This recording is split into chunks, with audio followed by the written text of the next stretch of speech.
mentioned, hold your subtype lightly because, as I just mentioned, the way that the instinct shows up and gets sort of contorted in sort of combination with the passion of your dominant type can change this. So you might look at some of this description and go, I resonate with some of that, but not all of that. And that's perfectly, perfectly normal. Um, so just hold it all very lightly and we'll see if we can't make sense of all of it. And again, why am I bothering with this? Because again, I can't emphasize this enough and it doesn't get talked about enough. Before type comes to the table in your relationship, instinct is happening. I am social repressed. My wife is not social repressed. So for years and years, when she would suddenly on a Friday at 4 p.m. say, hey, there's this party going on tonight at 7 p.m., let's go. And I'm like, what? No, certainly don't mean tonight. Like if you give me 3 weeks notice, I can muster up the social courage to go do this thing. Right. And so I instinctually said no. High self-pres, no social. That's not her sequence. She would then experience it as a rejection, a sort of unwillingness to do the thing that mattered to her, not caring on an emotional or heart level, not thinking about her the way that she needed to be thought of. But that's not what was happening for me. I just instinctively, it felt like a threat to me to go have to expose myself that way. Doing the instinct work, like doing any of this work, you have a chance to widen the space between something happening and you're responding to it. So even on an instinctual level now, I feel that same instinct. I feel that same rejection of the suggestion, but I know enough now to not speak. I know enough now to hold it for a second and then check in with myself on a heart level, on a head level, on a body level, kind of give myself a chance to remember that the last time I did the social thing, it actually turned out really good and I kind of enjoyed it. And that this might actually be beneficial. Give myself a chance to really step into wanting to make my wife happy and then maybe be more agreeable to the suggestion. Right. And that's just one of 1,000 examples where our instinctual sequence differs from our friend, from our colleagues, from our romantic partner.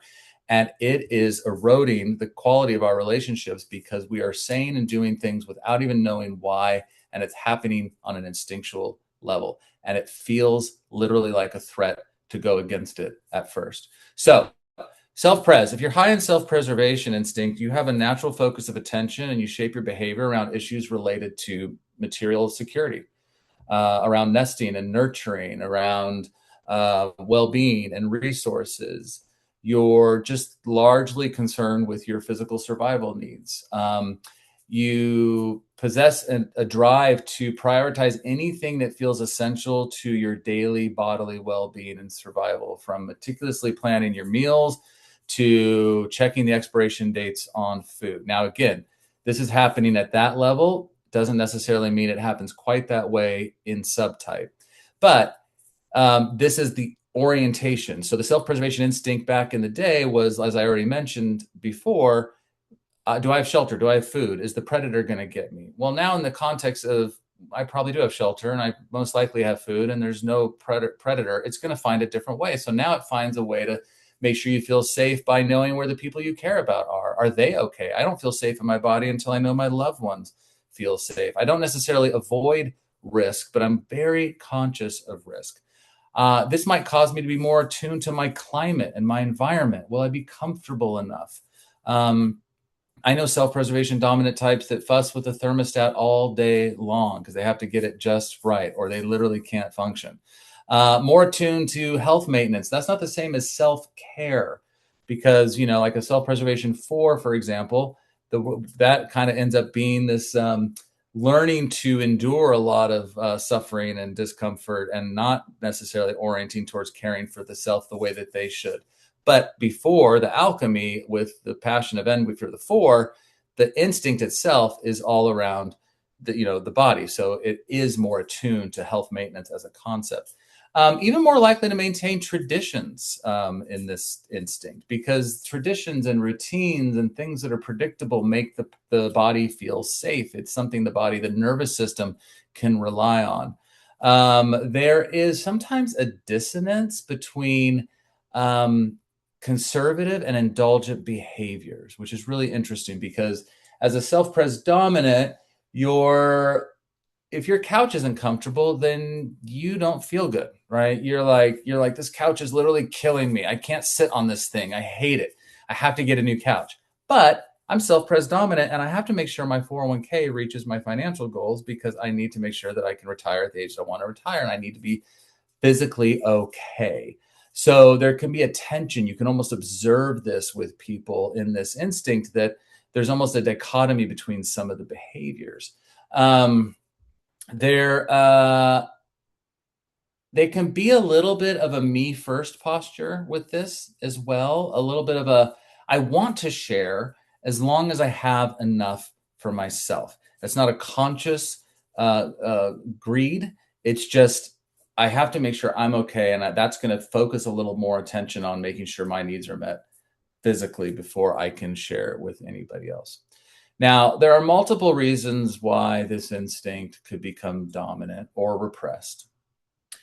And some of this, I think we have genetic predisposition.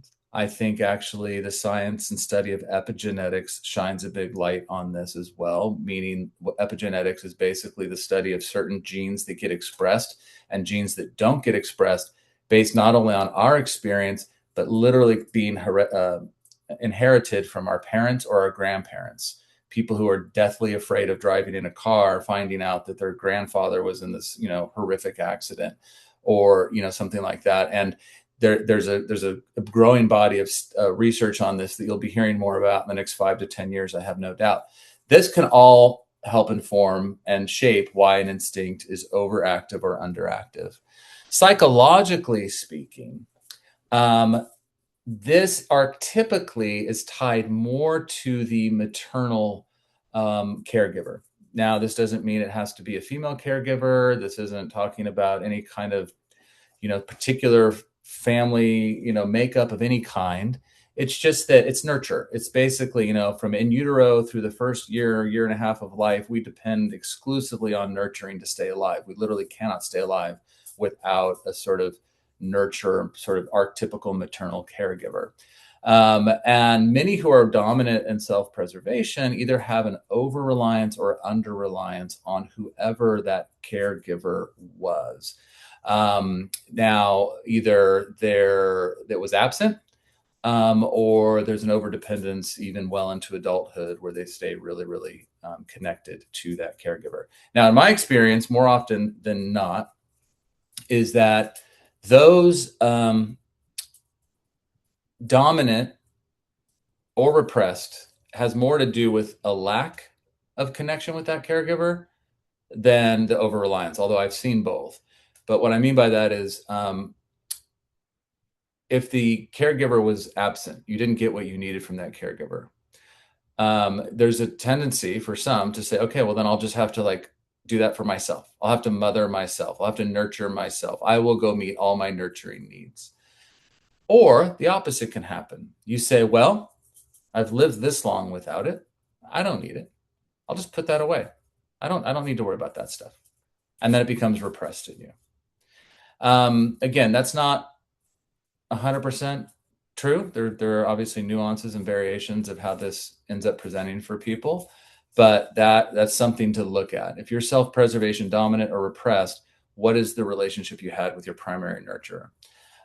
Just a quick word on the spiritual dimension of this, because many of us have different spiritual practices. I'm not endorsing any one at all, but it's just interesting to observe that those who do have spiritual practices, who are self-preservation dominant, tend to associate their practices more with stillness and contemplation and meditation and letting go and being drawn towards practices that want to quiet the mind and let go of racing thoughts, which can help to combat the sort of self-preservation dominant tendency to worry and be a little bit more of an anxious type. I'm actually going to keep going. I'm going to go through the other two, and then I'm going to create space for a quick conversation with the time we have left, if that's okay. So if that's you, if you go, I really relate to that, or I don't relate to that at all, make a note of it. The next instinct that could be dominant or repressed or in the middle for you, but I'm going to describe this as if it's dominant, is the social instinct. So the social instinct back in the day was all associated with tribe.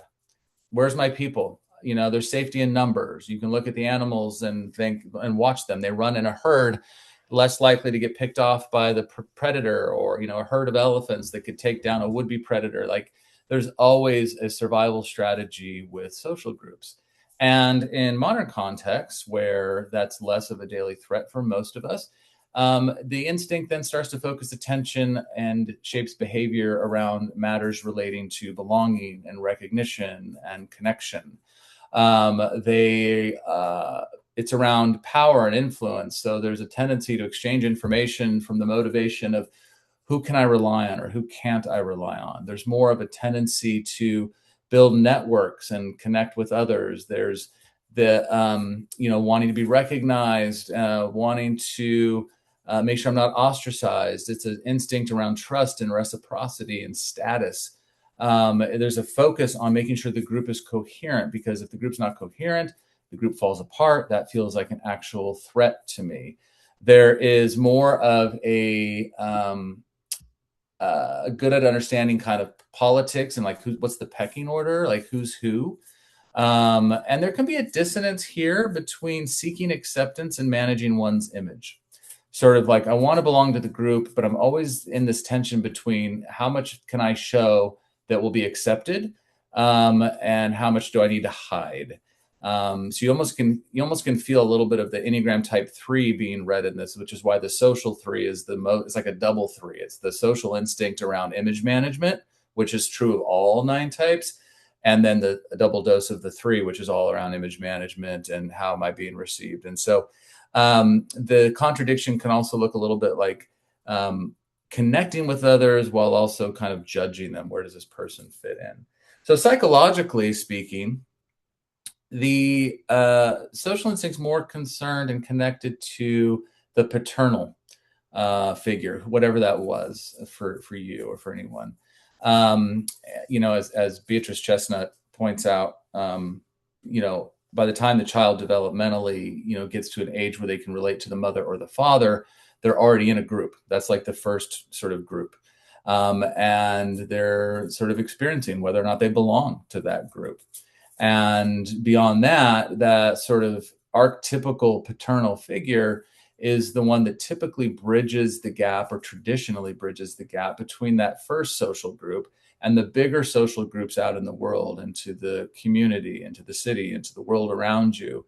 And many who have a dominant or repressed social instinct have a over or under reliance on that paternal figure. Oftentimes, similar to the story we just told about self-preservation, where there's a dominant social instinct, there was a absence of a paternal figure that really helped bridge the gap there, and where they showed the way.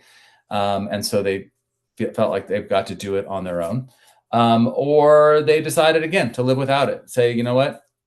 I didn't get shown how to do that. I'm comfortable not knowing how to do that, and I'm not going to do that. In fact, I don't trust groups. I don't want anything to do with groups. They're not reliable to me. And so they end up repressing that instinct. And spiritually, the social instinct is more connected, as you might imagine, to experiences of being of service, of practicing in community, right? Meditation that moves to meditation retreats where I can be in community to that. Where there is, this idea of coming together with a collective somehow, some way to have our practices. There's also this in a spiritual perspective that tends to be a sort of focus on higher spiritual knowledge, right? The social instinct kind of oriented toward that. And then finally,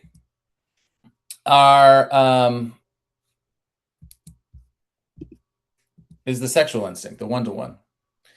And this instinct is all around the bonding with important others. So you might imagine it's pretty obvious, I think, to see how we've survived as a species through procreation, that bonding, that sort of instinct to mate, right? And it's more than just that, but it's about bonding with specific people. So it's directing energy towards relationships with important others, including romantic connections, but not just romantic connections. It's all around interpersonal attraction and bonding. It's like, think of the peacock feathers, where the peacock is, strutting the feathers to see who they can attract. Once they attract them, there's sometimes less interest in maintaining because of that orientation to attract. This instinct can lead to some kind of lower inhibitions, greater need satisfaction, and is kind of around legacy and charm and impact. This is an instinct where sometimes you see people dominant this instinct who can really hold court. They can really talk at you for a while. But even if they feel a little bit shy on the inside, they sometimes have their conversation partner feeling more like an audience member than a participant because of that sort of talk style, right? They can be more intense and more competitive, even though there can also be this tension of shyness inside. There is this dissonance between bonding and the need for the new. So bonding is all around, this is how I feel alive, is when I feel really bonded. In fact, if I don't feel bonded to somebody very intensely, I literally could feel like I'm dying a little bit. Also, my instinct taught me that I need to know how to attract. Now, I'm not suggesting that people dominant this instinct are at all unfaithful. I'm just saying there is a behavior that's sometimes very unconscious to need to kind of, can I still draw in? Can I charm you? I need to ask lots of interesting questions. I need to draw you in somehow, even if it's not to bond with you. I don't want to move away from my partner relationship, but that can create a lot of tension in a relationship with somebody who's not sexual dominant and wondering what's going on, why they seem almost too charismatic and flirty, even at times when they're out in the world. But that's just, they don't know how else to be. Even when it's exhausting to them and they don't want to do it anymore, they don't know how to stop doing it. I think they also have a higher processing speed sometimes.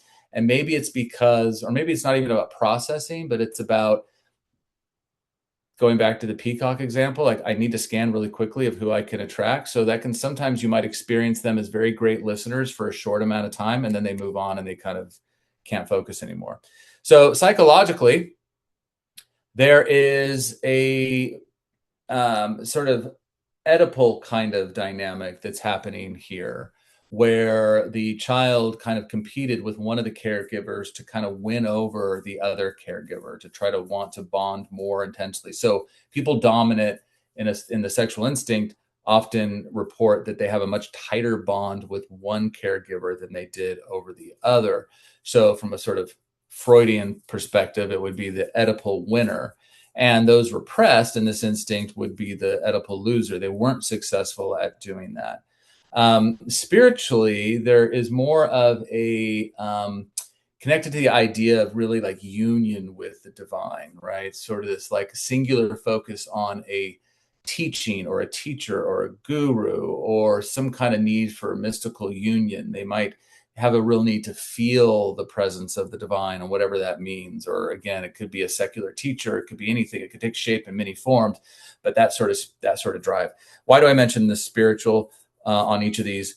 Well, a couple reasons. One is that that's another important facet of a lot of people's lives. And so when you're in relationship, if you are a one-to-one and you're with somebody who's self-pres, you have very different drives towards what your spiritual practices are.